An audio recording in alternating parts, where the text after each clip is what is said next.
पंचमुखी हनुमान की कथा। लंका में महाबलशाली मेघनाद के साथ बड़ा ही भीषण युद्ध चला। अंततः मेघनाद मारा गया। रावण जो अब तक मद में चूर था, राम सेना खास तौर पर लक्ष्मण का पराक्रम सुनकर थोड़ा तनाव में आया। रावण को कुछ दुखी देखकर रावण की मां कैशी ने उसके पाताल में बसे दो भाइयों अहिरावण और महिरावण की याद दिलाई। रावण को याद आया कि यह दोनों तो उसके बचपन के मित्र रहे हैं।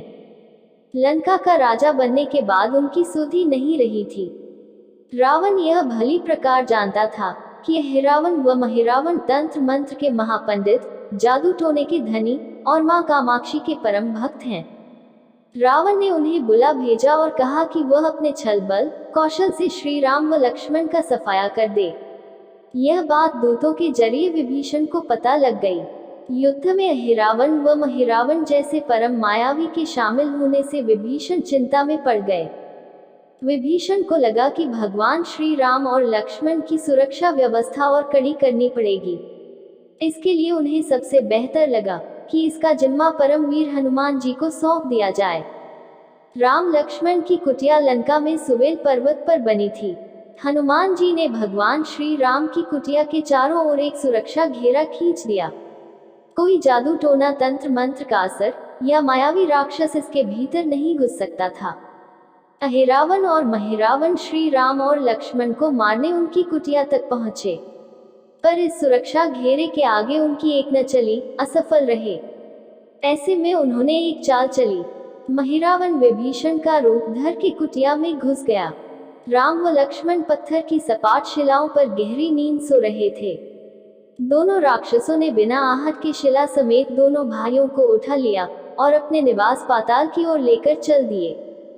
विभीषण लगातार सतर्क थे। उन्हें कुछ देर में ही पता चल गया कि कोई अनहोनी घट चुकी है। विभीषण को महिरावण पर शक था। उन्हें राम लक्ष्मण की जान की चिंता सताने लगी। विभीषण ने हनुमान जी को महिरावण के बारे में बताते हुए कहा कि वे उसका पीछा करें। लंका में अपने रूप में घूमना राम भक्त हनुमान के लिए ठीक न था, सो उन्होंने पक्षी का रूप धारण कर लिया और पक्षी का रूप में ही निकुंभला नगर पहुंच गए। निकुंभला नगरी में पक्षी रूप धरे हनुमान जी ने कबूतर और कबूतरी को आपस में बतियाते सुना। कबूतर कबूतरी से कह रहा था कि अब रावण की जीत पक्की है। अहिरावण व महिरावण राम लक्ष्मण को बलि चढ़ा देंगे, बस सारा युद्ध समाप्त। कबूतर की बातों से ही बजरंग बली को पता चला कि दोनों राक्षस राम लक्ष्मण को सोते में ही उठाकर कामाक्षी देवी को बलि चढ़ाने पाताल लोक ले गए हैं। हनुमान जी वायु वेग से रसातल की ओर बढ़े और तुरंत वहां पहुंचे। हनुमान जी को रसातल के प्रवेश द्वार पर एक अद्भुत पहरेदार मिला। इसका आधा शरीर वानर का और आधा मछली का था। उसने हनुमान जी को पाताल में प्रवेश से रोक दिया। द्वारपाल हनुमान जी से बोला कि मुझको परास्त किए बिना तुम्हारा भीतर जाना असंभव है। दोनों में लड़ाई ठन गई। हनुमान जी की आशा के विपरीत यह बड़ा ही बलशाली और कुशल योद्धा निकला। दोनों ही बड़े बलशाली थे। दोनों में बहुत भयंकर युद्ध हुआ, परंतु वह बजरंग बली के आगे न टिक सका। आखिरकार हनुमान जी ने उसे हरा तो दिया, पर उस द्वारपाल की प्रशंसा करने से नहीं रह सके।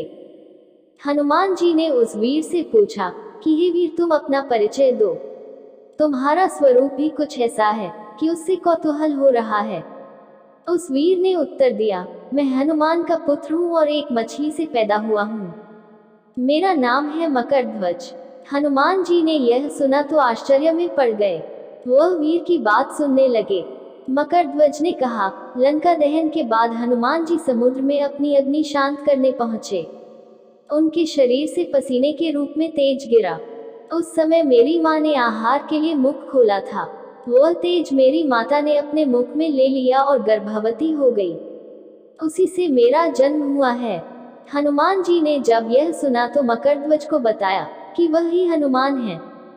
मकरध्वज ने हनुमान जी के चरण स्पर्श किए और हनुमान जी ने भी अपने बेटे को गले लगा लिया और वहां आने का पूरा कारण बताया। उन्होंने अपने पुत्र से कहा कि अपने पिता के स्वामी की रक्षा में सहायता करो। मकरध्वज ने हनुमान जी को बताया कि कुछ ही देर में राक्षस बलि के लिए आने वाले हैं। बेहतर होगा कि आप रूप बदल कर कामाक्षी के मंदिर में जाकर बैठ जाएं। उनको सारी पूजा झरोखे से करने को कहें। हनुमान जी ने पहले तो मधुमक्खी का वेश धरा और माँ कामाक्षी के मंदिर में घुस गए। हनुमान जी ने माँ कामाक्षी को नमस्कार कर सफलता की कामना की और फिर पूछा, हे माँ, क्या आप वास्तव में श्री राम जी और लक्ष्मण जी की बलि चाहती हैं? हनुमान जी के इस प्रश्न पर माँ कामाक्षी ने उत्तर दिया कि नहीं, मैं तो दुष्ट अहिरावण व महिरावण की बलि चाहती हूँ। यह दोनों मेरे भक्त तो हैं, पर अधर्मी और अत्याचारी भी हैं। आप अपने प्रयत्न करो, सफल रहोगे। मंदिर में 5 दीप जल रहे थे, अलग अलग दिशाओं और स्थान पर। माँ ने कहा, यह दीप अहिरावण ने मेरी प्रसन्नता के लिए जलाए हैं। जिस दिन ये एक साथ बुझा दिए जा सकेंगे, उसका अंत सुनिश्चित हो सकेगा। इस बीच गाजे बाजे का शोर सुनाई पड़ने लगा। अहिरावण महिरावण बलि चढ़ाने के लिए आ रहे थे। हनुमान जी ने अब माँ कामाक्षी का रूप धरा। जब अहिरावण और महिरावण मंदिर में प्रवेश करने ही वाले थे कि हनुमान जी का महिला स्वर गूंजा। हनुमान जी बोले, मैं कामाक्षी देवी हूँ और आज मेरी पूजा झरोखे से करो। झरोखे से पूजा आरंभ हुई। ढेर सारा चावा माँ कामाक्षी को झरोखे से चढ़ाया जाने लगा। अंत में बंधक बलि के रूप में राम लक्ष्मण को भी उसी से डाला गया। दोनों बंधन में बेहोश थे। हनुमान जी ने तुरंत उन्हें बंधन मुक्त किया। अब पाताल लोक से निकलने की बारी थी, पर उससे पहले माँ कामाक्षी के सामने अहिरावण महिरावण की बलि देकर उनकी इच्छा पूरी करना और दोनों राक्षसों को उनके किए की सजा देना शेष था। अब हनुमान जी ने मकरध्वज को कहा कि वह चेत अवस्था में लेटे हुए भगवान राम और लक्ष्मण का खास ख्याल रखे और उसके साथ मिलकर दोनों राक्षसों के खिलाफ युद्ध छेड़ दिया। पर यह युद्ध आसान न था। अहिरावण और महिरावण बड़ी मुश्किल से मरते तो फिर 5-5 के रूप में जिंदा हो जाते। इस विकट स्थिति में मकरध्वज ने बताया कि अहिरावण की एक पत्नी नागकन्या है। अहिरावण उसे बलात्कार लाया है। वह उसे पसंद नहीं करती, पर मन मार के उसके साथ है। वह अहिरावण के राज जानती होगी। उससे उसकी मौत का उपाय पूछा जाए। आप उसके पास जाएं और सहायता मांगे। मकरध्वज ने राक्षसों को युद्ध में उलझाए रखा और उधर हनुमान अहिरावण की पत्नी के पास पहुंचे। नागकन्या से उन्होंने कहा कि यदि तुम अहिरावण की मृत्यु का भेद बता दो तो हम उसे मारकर तुम्हें उसके चंगुल से मुक्ति दिला देंगे। अहिरावण की पत्नी ने कहा, मेरा नाम चित्रसेना है। मैं भगवान विष्णु की भक्त हूँ। मेरे रूप पर अहिरावण मर मिटा और मेरा अपहरण कर यहाँ कैद किए हुए है, पर मैं उसे नहीं चाहती। लेकिन मैं अहिरावण का भेद तभी बताऊंगी जब मेरी इच्छा पूरी की जाएगी। हनुमान जी ने अहिरावण की पत्नी नागकन्या चित्रसेना से पूछा कि आप अहिरावण की मृत्यु का रहस्य बताने के बदले में क्या चाहती हैं? आप मुझसे अपनी शर्त बताएं, मैं उसे जरूर मानूंगा। चित्रसेना ने कहा, दुर्भाग्य से अहिरावण जैसा असुर मुझे हर लाया। इससे मेरा जीवन खराब हो गया। मैं अपने दुर्भाग्य को सौभाग्य में बदलना चाहती हूँ। आप अगर मेरा विवाह श्री राम से कराने का वचन दें तो मैं अहिरावण के वध का रहस्य बताऊंगी। हनुमान जी सोच में पड़ गए।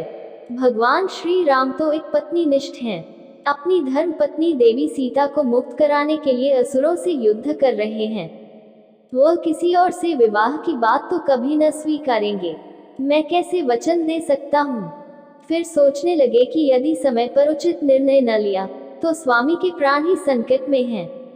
असमंजस की स्थिति में बेचैन हनुमान जी ने ऐसी राह निकाली कि सांप भी मर जाए और लाठी भी न टूटे।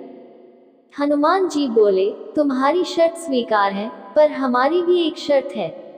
यह विवाह तभी होगा जब तुम्हारे साथ भगवान राम जिस पलंग पर आसीन होंगे वह सही सलामत रहना चाहिए।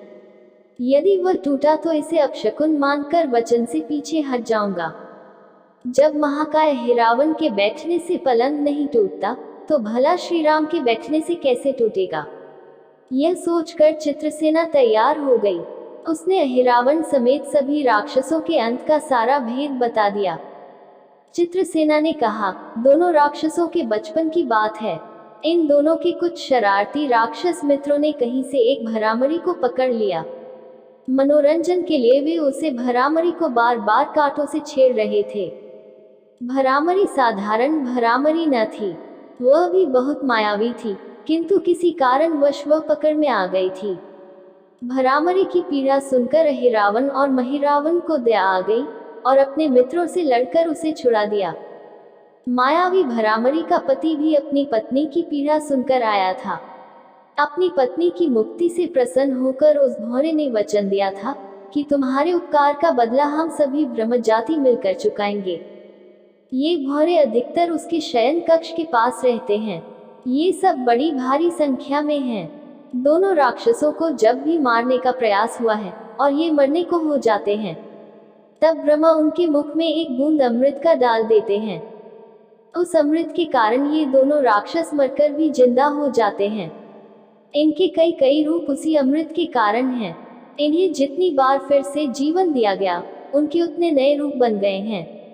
इसलिए आपको पहले इन भंवरों को मारना होगा। हनुमान जी रहस्य जानकर लौटे। मकरध्वज ने अहिरावण को युद्ध में उलझा रखा था, तो हनुमान जी ने भंवरों का खात्मा शुरू किया। वे आखिर हनुमान जी के सामने कहां तक टिकते। जब सारे ब्रह्म खत्म हो गए और केवल एक बचा, तो वह हनुमान जी के चरणों में लौट गया। उसने हनुमान जी से प्राण रक्षा की याचना की। हनुमान जी पसीज गए। उन्होंने उसे क्षमा करते हुए एक काम सौंपा। हनुमान जी बोले, मैं तुम्हें प्राण दान देता हूँ, पर इस शर्त पर कि तुम यहाँ से तुरंत चले जाओगे और अहिरावण की पत्नी के पलंग की पाटी में घुसकर जल्दी से जल्दी उसे पूरी तरह खोखला बना दोगे। भावरा तत्काल चित्रसेना के पलंग की पाटी में घुसने के लिए प्रस्थान कर गया। इधर अहिरावण और महिरावण को अपने चमत्कार के लुप्त होने से बहुत अचरज हुआ, पर उन्होंने मायावी युद्ध जारी रखा। भ्रमरों को हनुमान जी ने समाप्त कर दिया। फिर भी हनुमान जी और मकरध्वज के हाथों अहिरावण और महिरावण का अंत नहीं हो पा रहा था। यह देखकर हनुमान जी कुछ चिंतित हुए। फिर उन्हें कामाक्षी देवी का वचन याद आया। देवी ने बताया था कि अहिरावण की सिद्धि है कि जब पांचों दीपकों एक साथ बुझेंगे, तभी वे नए नए रूप धारण करने में असमर्थ होंगे और उनका वध हो सकेगा। हनुमान जी ने तत्काल पंचमुखी रूप धारण कर लिया। उत्तर दिशा में वराह मुख, दक्षिण दिशा में नरसिंह मुख, पश्चिम में गरुड़ मुख, आकाश की ओर हयग्रीव मुख एवं पूर्व दिशा में हनुमान मुख। उसके बाद हनुमान जी ने अपने पांचों मुख द्वारा एक साथ पांचों दीपक बुझा दिए। अब उनके बार बार पैदा होने और लंबे समय तक जिंदा रहने की सारी आशंकाएं समाप्त हो गई थी। हनुमान जी और मकरध्वज के हाथों शीघ्र ही दोनों राक्षस मारे गए। इसके बाद उन्होंने श्री राम और लक्ष्मण जी की मूर्छा दूर करने के उपाय किए। दोनों भाई होश में आ गए। चित्रसेना भी वहां आ गई थी। हनुमान जी ने कहा, प्रभु, अब आप अहिरावण और महिरावण के छल और बंधन से मुक्त हुए, पर इसके लिए हमें इस नागकन्या की सहायता लेनी पड़ी थी। अहिरावण इसे बलपूर्वक उठा लाया था। वह आपसे विवाह करना चाहती है। कृपया उससे विवाह कर अपने साथ ले चलें, इससे उसे भी मुक्ति मिलेगी। श्री राम हनुमान जी की बात सुनकर चकराए। इससे पहले कि वह कुछ कह पाते, हनुमान जी ने ही कह दिया, भगवान आप तो मुक्तिदाता हैं। अहिरावण को मारने का भेद इसी ने बताया है। इसके बिना हम उसे मारकर आपको बचाने में सफल न हो पाते। कृपा निधान इसे भी मुक्ति मिलनी चाहिए, परंतु आप चिंता न करें। हम सबका जीवन बचाने वाले के प्रति बस इतना कीजिए कि आप बस इस पलंग पर बैठिए, बाकी का काम मैं संपन्न करवाता हूँ। हनुमान जी इतनी तेजी से सारे कार्य करते जा रहे थे कि इससे श्री राम जी और लक्ष्मण जी दोनों चिंता में पड़ गए। वह कोई कदम उठाते कि तब तक हनुमान जी ने भगवान राम की बाह पकड़ ली। हनुमान जी ने भावावेश में प्रभु श्री राम की बाह पकड़कर चित्रसेना के उस सजे धजे विशाल पलंग पर बिठा दिया। श्री राम कुछ समझ पाते कि तभी पलंग की खोखली पाटी चरमरा कर टूट गई। पलंग धराशायी हो गया। चित्रसेना भी जमीन पर आ गिरी। हनुमान जी हंस पड़े और फिर चित्रसेना से बोले, अब तुम्हारी शर्त तो पूरी हुई नहीं, इसलिए यह विवाह नहीं हो सकता। तुम मुक्त हो और हम तुम्हें तुम्हारे लोग भेजने का प्रबंध करते हैं। चित्रसेना समझ गई कि उसके साथ छल हुआ है। उसने कहा कि उसके साथ छल हुआ है। मर्यादा पुरुषोत्तम के सेवक उनके सामने किसी के साथ छल करें, यह तो बहुत अनुचित है। मैं हनुमान को श्राप दूंगी।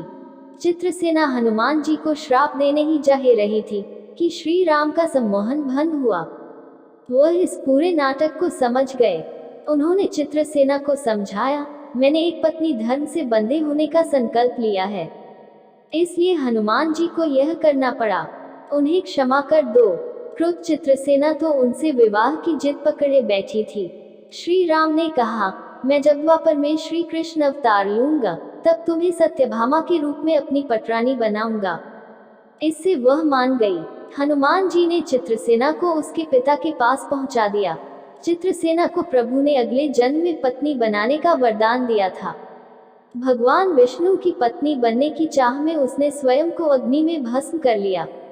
श्री राम और लक्ष्मण, मकरध्वज और हनुमान जी सहित वापस लंका में सुवेल पर्वत पर लौट आए। दोस्तों, हमारे वीडियो को देखने के लिए आपका धन्यवाद। इसी तरह की और भी वीडियो देखने के लिए हमारे चैनल को सब्सक्राइब जरूर करें।